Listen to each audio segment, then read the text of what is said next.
আলোচক হযরত মাওলানা আব্দুল সালাম গুপ্তিবাড়ি ভাইকে চাদর পরিয়ে সম্মান প্রদর্শন করছেন আমাদের শাদীপুর সর্বশ্রদ্ধেয় সর্বজন শ্রদ্ধেয় ব্যক্তিত্ব জনাব মাওলানা আবুল হুসাইন মুফতি।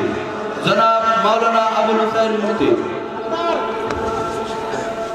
এবং প্রধানমন্ত্রীকে চাদর পরিয়ে সম্মান প্রদর্শন করছেন আজকের মাহফিলের সম্মানিত সভাপতি জনাব আলহাজ আখতারুজ্জামান। জনাব আলহাজ আখতারুজ্জামান এই তালি কেন? আলহামদুলিল্লাহ,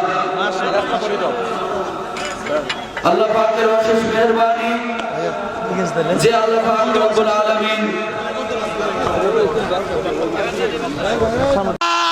তাকবীর।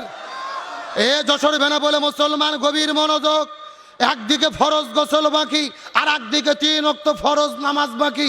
আল্লাহ হানজালার উপরে এত বেশি রাজি খুশি হলো জান্নাতে ফেরেশতা পাঠায়া গোসলের ব্যবস্থাটা করে দিল। তার মানে বোঝা গেল আল্লাহর কাছে একটু থামেন না ভাইরে। আমি তো একবার ঠেলা দিছি আপনার, জি ব্রেক দেন, আমার দিকে লক্ষ্য করেন, গভীর মনোযোগ। তার মানে আল্লাহ তাআলা প্রমাণ করলেন একদিকে ফরজ গোসল বাকি আর একদিকে 3 ওয়াক্ত ফরজ নামাজ বাকি। জিহাদের ময়দানে যাওয়ার জন্য, শহীদ হওয়ার জন্য আল্লাহ এত বেশি রাজি খুশি হয়েছে জান্নাত থেকে ফেরেশতা পাঠায়া গোসলের ব্যবস্থা করে দিয়েছে। তার মানে আল্লাহ তাআলা প্রমাণ করলেন আল্লাহর কাছে সবচাইতে প্রিয় ফরজ গোসলের চেয়ে, ফরজ নামাজের চেয়ে সবচাইতে প্রিয় হলো এই জমিনের ভেতরে কোরআন বিজয়ের আন্দোলন করা। সুতরাং আল্লাহর কোরআন বলেছেন ওমা ওয়াসাইনা বিহি ইব্রাহিমা ওয়া মূসা ওয়া ঈসা আন আকিমুদ্দিন ওয়া লা তাতাফাররাকু ফি। হে মুসলমানেরা গভীর মনোযোগ, আল্লাহর চিরন্তরকারী ঘোষণা। আল্লাহ বলেন জমিনের ভেতরে হযরতে মূসা, ঈসা, ইব্রাহিম আলাইহিস সালাম আমি যত নবী রাসূল প্রেরণ করেছি সব নবী রাসূলের দায়িত্ব ছিল তারা যেন জমিনে দ্বীন কায়েম করে। তোমরা যদি মুসলমান হও তোমাদেরও দ্বীন কায়েমের আন্দোলন করতে হবে। ওয়ালা তাতাফাররাকু ফি, এই ব্যাপারে কোনো দলাদলি করা যাবে না। চিৎকার করে বলেন হুকুম কার? এ বেনাপোলের মুসলমান, শেষ কথা ভালো করে কানের মধ্যে ঢুকান। আল্লাহর কোরআন, এই কোরআনের মধ্যে 82 জায়গার মধ্যে বলেছেন আকিমুস সালাহ ওয়া আতুজ যাকাত, নামাজ কায়েম করো, যাকাত প্রদান করো। কিন্তু নামাজ আর যাকাতের ব্যাপারে ওয়ালা তাতাফাররাকু ফি, তোমরা দলাদলি করো না, এমন কথা আল্লাহ কোরআনে বলেনি। আল্লাহর কোরআন বলেছেন ওয়ালিল্লাহি আলান নাসি হিজ্জুল বাইত, যদি তোমাদের সামর্থ্য থাকে হজ করো, তবে হজ করার ব্যাপারে ওয়ালা তাতাফাররাকু ফি, তোমরা দলাদলি করো না, এমন কথা আল্লাহ কোরআনে বলেনি। আল্লাহর কোরআন বলেছেন কুতিবা আলাইকুমুস সিয়াম, রমজান মাসে রোজা ফরজ করলাম, রোজা রাখো, তবে রোজা রাখার ব্যাপারে ওয়ালা তাতাফাররাকু ফি, তোমরা দলাদলি করো না, এমন কথা আল্লাহ কোরআনে বলেনি। আল্লাহর কোরআন বলেছেন ফাযকুরুনি আযকুরুকুম, তোমরা আমার জিকির করো আমিও তোমাদের জিকির করব, তবে জিকিরের ব্যাপারে ওয়ালা তাতাফাররাকু ফি, দলাদলি করো না, এমন কথা আল্লাহ কোরআনে বলেনি। কিন্তু আল্লাহর কোরআন বললেন আনাকিমুদ্দিন, তোমরা দিন কায়েম করো, ওয়ালা তাতাফাররাকু ফি, এই ব্যাপারে কোনো দলাদলি করো না। তার মানে আল্লাহ খুব ভালো করে জানে নামাজ, রোজা, হজ, যাকাত, জিকির, তাসবিহ এইগুলো নিয়ে কোনো দলাদলি হবে না। এই জমিনে যত দলাদলি হবে কোরআন বিজয়ের আন্দোলন নিয়ে। আল্লাহর বক্তব্য কি মেলে? ভালো করে তাকান।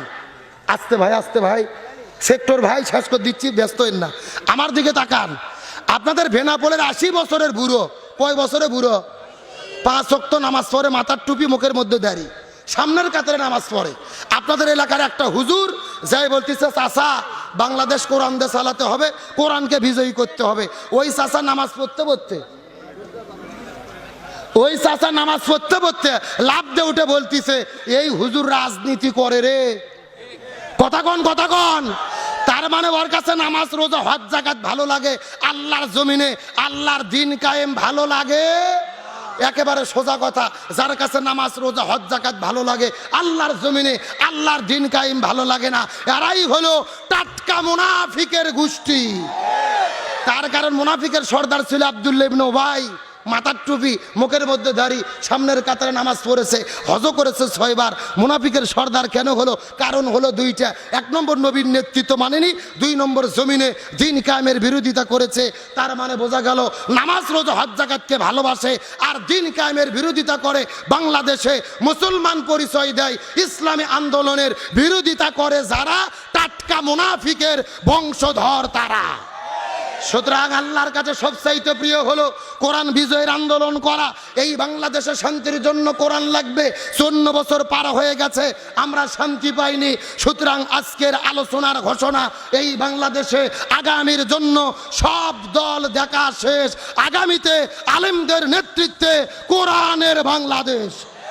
সুতরাং বাংলাদেশকে কোরআনের বাংলাদেশ দেখতে আল্লাহর কাছে সবচাইতে প্রিয় কোরআনকে বিজয়ী করা, কোরআনকে বাংলাদেশে বিজয়ী করতে, ইসলামী আন্দোলনের কর্মী হয়ে কাজ করার শপথ নিতে কারা কারা রাজি আছেন? দুটি হাত আল্লাহকে তুলে দেখান।